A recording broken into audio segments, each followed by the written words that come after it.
ኦሮሚያ ፋኖ እንዳቋቋሙ ታውቃለህ አብይ? እኔ የተወለድኩት አካባቢ ፋኖ የሚባል ድርጅት አቋቁመው በእምነት ሲያቃጥሉ ነበር፣ ቤት ያቃጥሉ ነበር።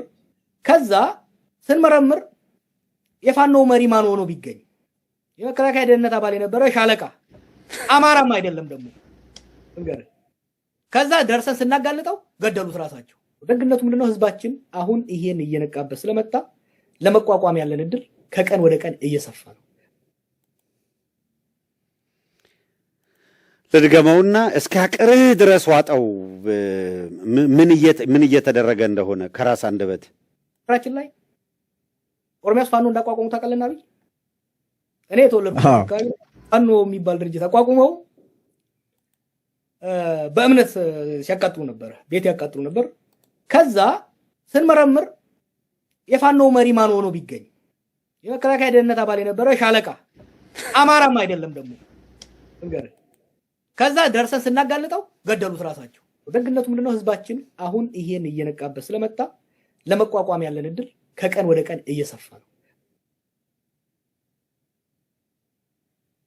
አየህ፣ እኔ የተወለድኩበት አካባቢ ሲል ጀዋር የት ነው እሱ የተወለደበት አካባቢ?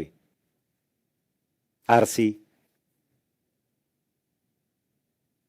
አርሲ ውስጥ እና አብይ አህመድ ፋኖ ብለው አቋቁመዋል። እግዚአብሔር ያሳያችሁ። እነዚህ አርሲ ውስጥ ፋኖ ብለው ያቋቋሙ ጎንደር አላቋቋሙ፣ ጎጃም አላቋቋሙ፣ ሸዋ ወሎ አላቋቋሙ። ፋኖ ብለው በፋኖ ስም ያደራጁት የለም።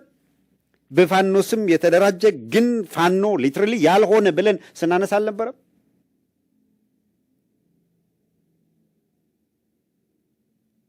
በፋኖ ስም ያደራጇቸው አርሲ ላይ የጀዋር ምስክርነት ነው። አደራጅተዋል፣ ፋኖ ብለው አደራጅተዋል። አማራም አይደለም የሚመራው አለ።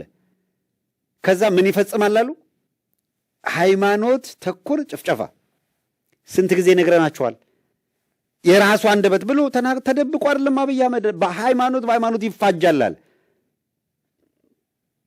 ጅማ እና መዲን ጀበል እነ ኤልያስ ጀበል ያቋቋሙት ቡድን መጠሪያውን ፋኖ አድርገው አቋቁመው ክርስቲያኑን ይፈጁታል።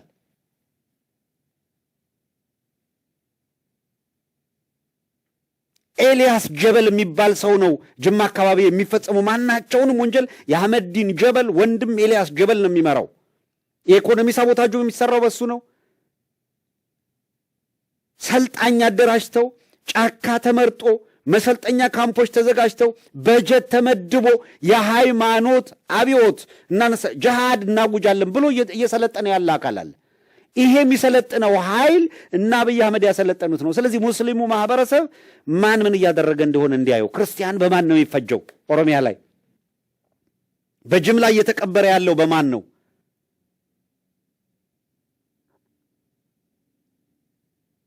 እና አህመዲን ጀበል እና ኤልያስ ጀበል እነሱ የሚያደራጁትን አካል ማን ነው ትእዛዝ የሚሰጠው? ማን ነው ከኋላ ባካፕ የሚሰጥ የሚደግፋቸው? ማን ነው? አብይ አህመድ ስርዓቱ።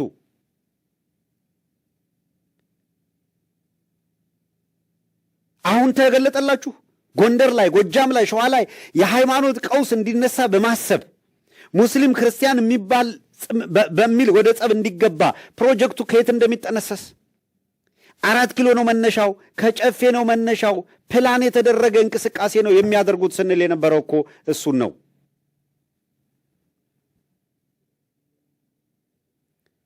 እነዚህ አካላት በፈለጉት መንገድ ቅርጽ አስይዘው የፈለጉትን ለማድረግ ጥረት አድርገዋል። በብዙ መልኩ እያንዳንዱ እንቅስቃሴያቸው፣ እያንዳንዱ ሂደት እንዳይሳካላቸው በማድረግ በኩል ብርቱ ጥረት ተደርጎ ነው እንዳይሳካላቸው ለማድረግ የተቻለው። አትሊስት እንዳይሳካላቸው ለጊዜውም ቢሆን።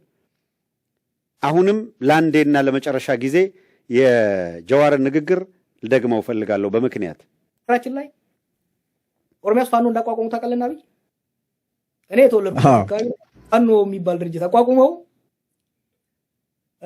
በእምነት ሲያቃጥሉ ነበር፣ ቤት ያቃጥሉ ነበር። ከዛ ስንመረምር የፋኖ መሪ ማን ሆኖ ቢገኝ የመከላከያ ደህንነት አባል የነበረ ሻለቃ አማራም አይደለም ደግሞ እንገር ከዛ ደርሰን ስናጋልጠው ገደሉት ራሳቸው። ደግነቱ ምንድነው? ህዝባችን አሁን ይሄን እየነቃበት ስለመጣ ለመቋቋም ያለን እድል ከቀን ወደ ቀን እየሰፋ ነው። አሁን ተመልከት፣ የመከላከያ ደህንነት ሰራተኛ የነበረን ሰው ኃላፊነት ሰጥተው በአማራ ስም ፋኖ የሚባል ኃይል አቋቁሞ እንዲመራ አደረጉ። መረጃው ሲጋለጥ ገደሉት። ይኸውልህ የአብይ አህመድ ቅጥረኛ ሆነ እየሰራ ያለ በሙሉ ቅጥረኝነትህን ስትጨርስ ምንም አትጠራጠር፣ ከምድር ገጽ ነው የሚያጠፋህ፣ ይጠቀምብሃል። ከዚህ በፊት ምሳሌ አድርጌ አምጥቼዋለሁ። የታኘከ ሸንኮራ አገዳ አይዋጥም። ሸንኮራ ታኝካለህ፣ ጣዕሙ እስከሚያልቅ ትመጠዋለህ፣ ከዛ ትጥለዋለህ። እንደ እንጀራ አላምጠው ወደ ሆድ አታመጣውም። እንደ ሌላ ምግብ ወደ ሆድ አይገባም። ካላመጥክ በኋላ ትጥለዋለህ። እያላመጠ የጣላቸው አብይ አህመድ እያላመጠ የጣላቸው ብዙዎች ናቸው። አላምጦ የጣላቸው ጊዜ መጥቶ ቀን መጥቶ ይኸው ስራ በየቀኑ ትላንትና የጮህንበትን ትላንት ያለውን እውነት ዛሬ አብዛኛው የሚረዳበት ጊዜ። ትላንት እኮ በአማራ ስም ይኸውላችሁ ወለጋ እንዲህ አድርጎ እንትን አርሲ እንዲህ አድርጎ ምናምን ሲሉ በፋኖ ስም ሲሉ እነ መረራ ጉዲና መግለጫ ሲያወጡ ኧረ ተው እነ መረራ ጉዲና ኧረ ተው ከግፈኛ ጋር እየተባበራችሁ ነው። አሁን መራራ ለየትኛው ዕድሜህ ነው እንደዚህ መረህ የምትቀረው? የእውነት መረራ አይደለ በሉኝ፣ መራራ አይደለሁም መረራ ነኝ ምናምን ይል ነበረ። መራራ የሚለው አይገልጸው። ዕድሜ ልኩን የሽሙጥ ፖለቲካ እንደተጫወተ አንድ አሮጌ መኪና ውስጥ ሆኖ እዛ ዩኒቨርሲቲ በር ላይ ፈጣን እየፋቀ ዕድሜውን ገፋው። አሁን በመጨረሻው ዘመን አትሊስት ለሐቅ መቆም ሲገባው የአብይ አህመድ ተልእኮ አስፈጻሚ ሆኖ መረራ ጉዲና ዘል እያለ ነው የምርጫ አዳማቂ ሆኜ እወጣለሁ ብሎ። በኢህአዴግ ዘመን እኮ ስንት መዓት ሲያወርድና ተቻለሁ ሲል የነበረ ሰው ነው። ኦኬ፣ ወደ ቀሪዎቹ ነጥብ እንለፍ። በአማራ ስም የሚደረግ እንቅስቃሴ በህዝባችን ስም እየተፈጸመ ያለ ወንጀል በሌላው ላይ እየተፈጸመ ያለ በራሱ በአማራው ላይ እንደው የሚገርም ጉድ እኮ። አሁን በፋኖ ስም ቀውስ ለመፍጠር እዛ ሲቪሊያኑን ራሱን እንደው ደጋግመን አነሳ ነው እኮ በእውነት። ቅርብ ጊዜ ደግሞ ፒውርሊ መረጃ አግኝተን በትንታኔ ካነሳዋቸው ነጥቦች አንዱ አብይ